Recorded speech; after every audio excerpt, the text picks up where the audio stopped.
భూమి శోభాచంద్ర ఫోటో ముందు నిలబడి తన చేతుల్లో ఉన్న అక్షంతలని శోభాచంద్రకి చూపిస్తూ, అమ్మా, ఈరోజు గుళ్ళో నాన్న నన్ను ఆశీర్వదించారమ్మా అని చెప్తూ ఉంటుంది. దూరం నుండి శోభాచంద్ర ఫోటోతో భూమి మాట్లాడడం చూస్తూనే ఉంటాడు గగన్.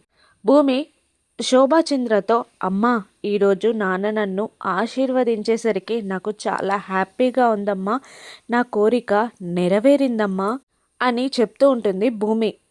పోటీల్లో గెలిచిన గగన్ భూమిని శరత్చంద్ర ఆశీర్వదించాలని కండిషన్ పెట్టడంతో శరత్చంద్ర భూమిని ఆశీర్వదించి అక్షంతలు వేస్తాడు.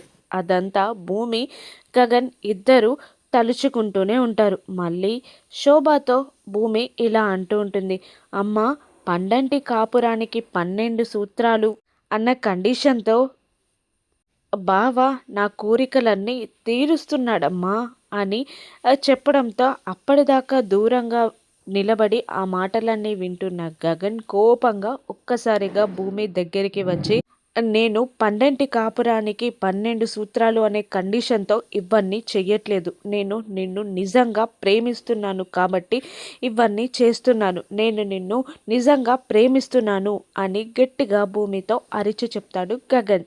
దాంతో ఒక్కసారిగా భూమి గగన్ కళ్ళల్లోకి చూసి గగన్ ప్రేమని అర్థం చేసుకొని గగన్ పెదాలు అందుకొని లిప్ కిస్ పెట్టేస్తుంది భూమి. షాక్ అయి కళ్ళు పెద్దవి చేసి చూస్తూ ఉండిపోతాడు గగన్. ఇక వీళ్ళ కాపురం మొదలవనుందా?